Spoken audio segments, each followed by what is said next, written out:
Tawa muna natin. Hindi na suko kasi magkapal yung mukha. Ginamo! Putang ina mo! Pagkitay, pagkita! Sir, ito yung patunay, sir! Ayaw na ng taong bayan sa'yo! Ito yung patunay! Shame on you! Shame on you!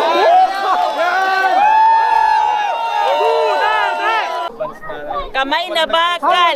Kamay na bakal!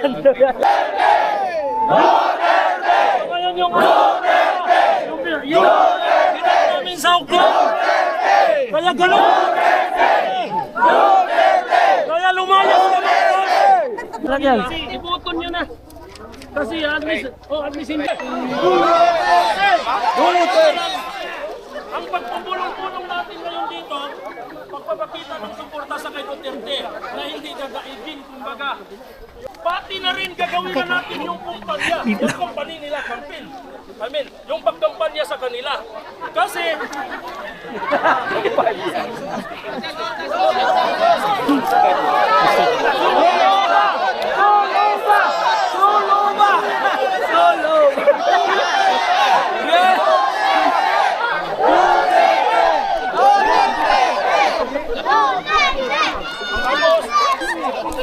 kampanya na lang natin kasi kasama na rin sa suporta nyo.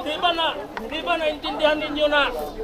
Kaya, anong dahilan kung bakit si Duterte pilit hinuli ng mga Marcos at saka ng mga tao? Pagdating sa kampanya, sa probinsya man sa Mindanao, kung saan sa Pilipinas, kasi oras ng kampanya ngayon. Diba ang napakatunog ng pangalan si Presidente Duterte? Kung magpunta lamang doon yung mga kalyado niya, medyo ang tao hindi talaga ganyan. Kaya ang ibig sabihin nila na si Duterte, alisin nila pagdating kung saan sila magpunta.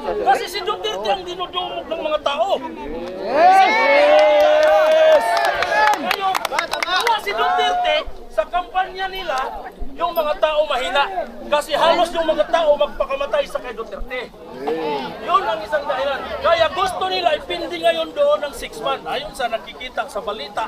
Pero balita pa yun, wala pa talagang pinaka-resulta kung gaano katagal. Kaya yun lang yung masasabi ko sa inyo na maraming salamat sa inyo sa pagsuporta sa kay Duterte. Kasi itong pagsama-sama na to, hindi to laban kumbaga ng ilan, kundi lahat tayo mga Pilipino. Pati yung mga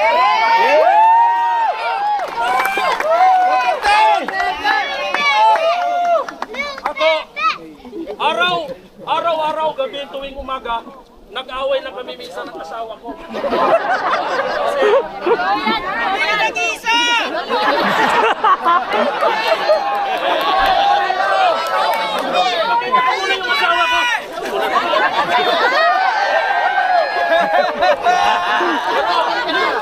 Tanggap ko naman yun, marami daw nagsabi.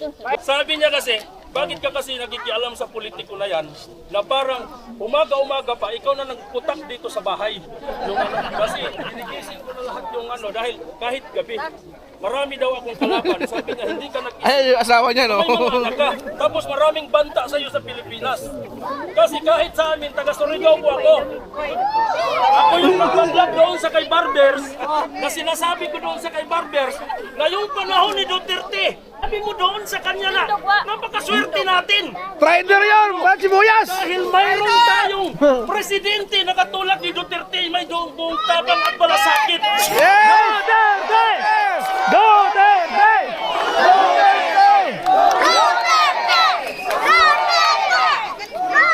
Kung gusto nyo, sabi niya kung gusto nyo, kung ako ang tatanungin nyo, kung bigyan si Duterte ng 10 years extension, 100 years daw ibibigay niya. Pero wala pa nga, gusto na niya patayin si Duterte.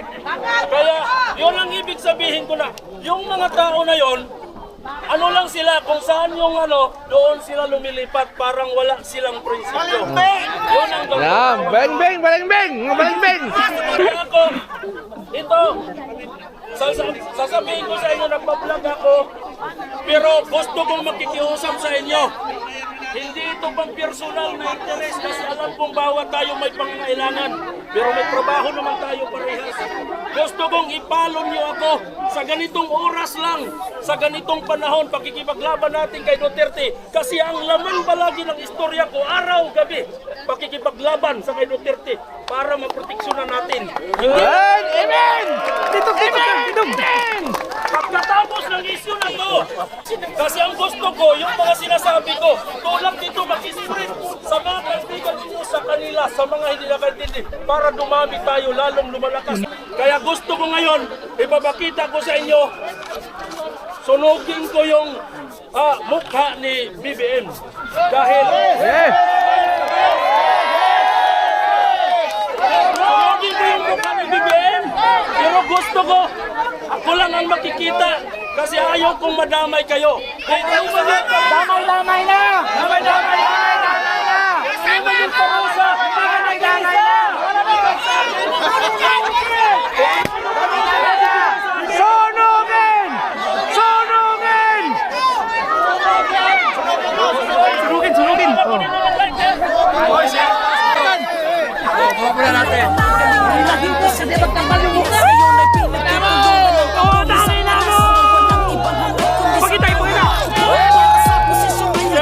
Ito yung patuloy sa inyo! Ayaw na ng tao para sa kayo!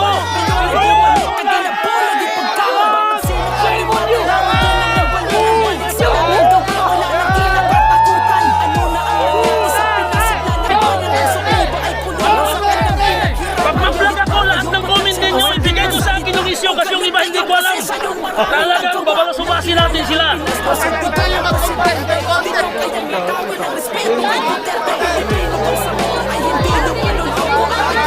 Aray ka lang tayo papuntang ano.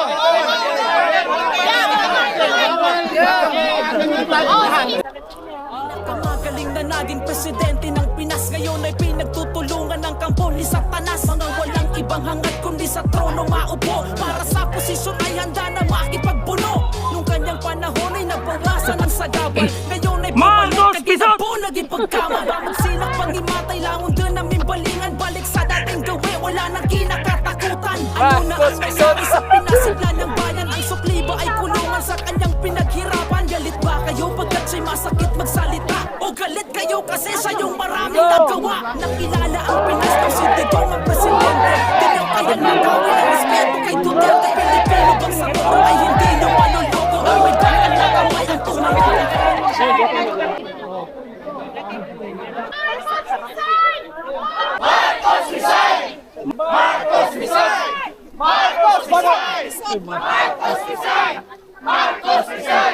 Ako po si Kuya James, taga Davao po ako. Ako sa witness. Lalo kagulo ang Davao. Even before Duterte naging mayor namin. Sabi, hindi na pwede yan. Si Duterte na president na ngayon. Naging disiplinado ang mga tao. Kaya nung nakita natin, hinuli yung tatay natin na sakit. Maraming umiyak. Pilipino, Luzon, Visayas, Mindanao. Kami maninindigan, di kami papayag, di kami tatahimik sa aming bayan. Kami ang husga, hindi ang mga dayuhan.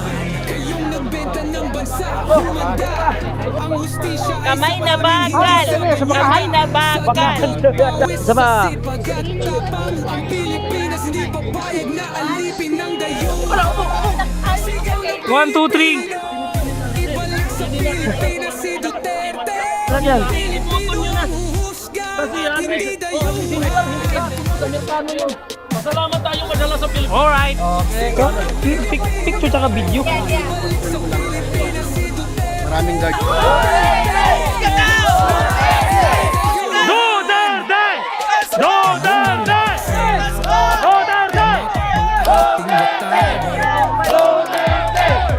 Duterte! Shout out! Kailan ako? Binabi ko Duterte ba?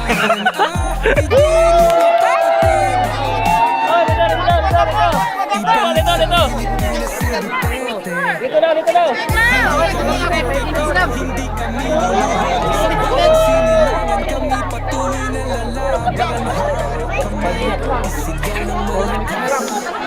Ibalik sa Pilipinas si Duterte. Dumami ng tao.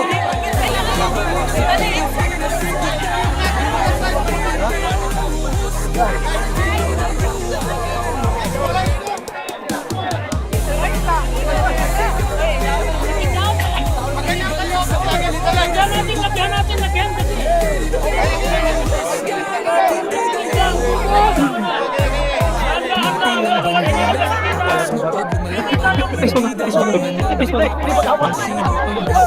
Sa bawat sulat Against the line! So dito tayo lahat!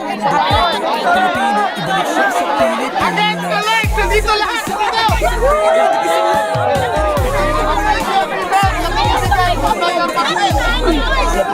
Ang trato!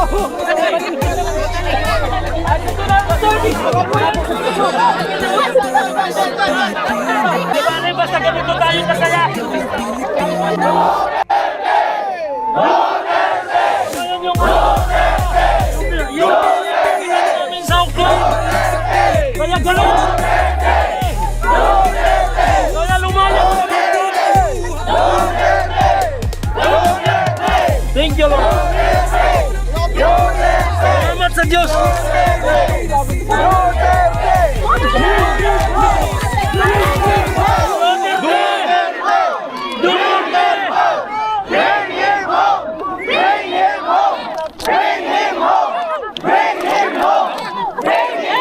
Mga idol ang mga tao. Kaya,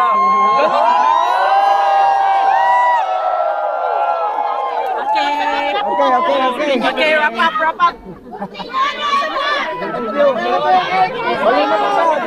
Aray, agong ten!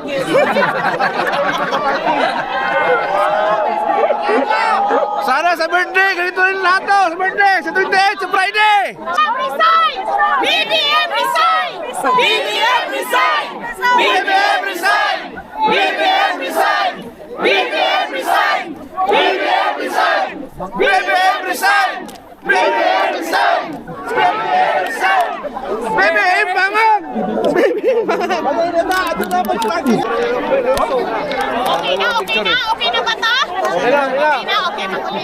Basta kayo ng konti, yan. Sige pa, atras pa yun. Yan. Para mas wide, mas maganda. Agay, agong ten! Para ba rin kutikol? Okay. I-record ni Melts yung unang chant natin, Duterte. Tapos i-record niya yung Bring Him Home. Okay? Tapos ipapadala niya kay Mayor Caste. Para mas maraming vlogger kaysa ano ah. Viewer. Okay. Duterte! Duterte! Duterte! Duterte! Duterte!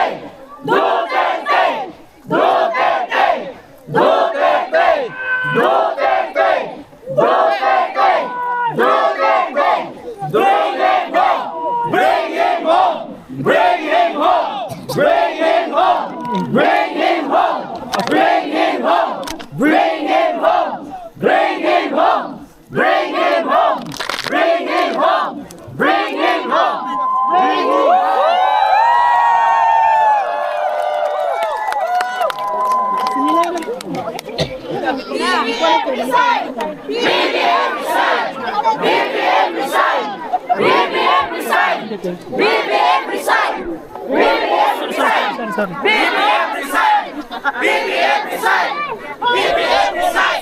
Okay, ito na lang. Dalawang announcement.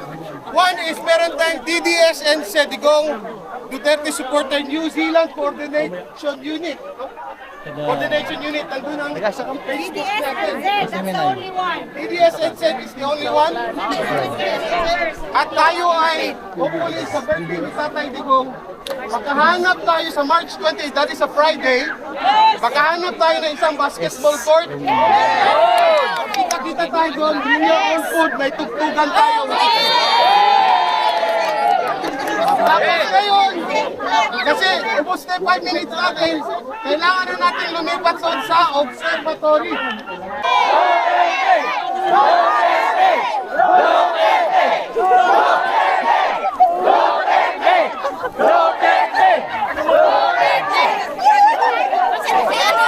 Duterte muna!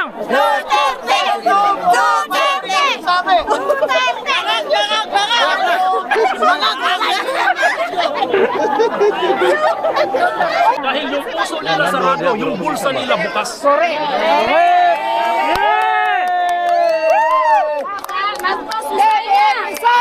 BBM resign!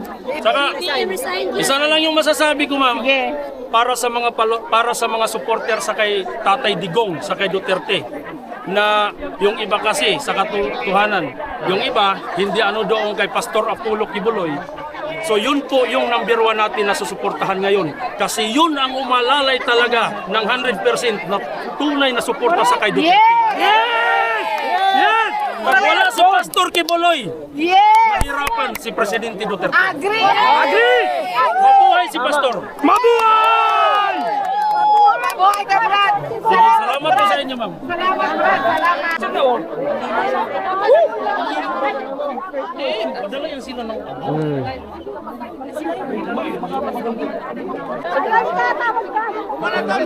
Yung schedule definitely, magkaroon tayo ng birthday celebration either on the 28 or 29. Kasi ang 29, that's 28 sa Netherlands. So that's the actual birthday of Tatay Digong. So pwede tayo mag-29 which is a Saturday. Okay? So keep, ano lang, alam ko makakarating sa inyo kasi nakarating to sa inyo, di ba? Dali na, dali.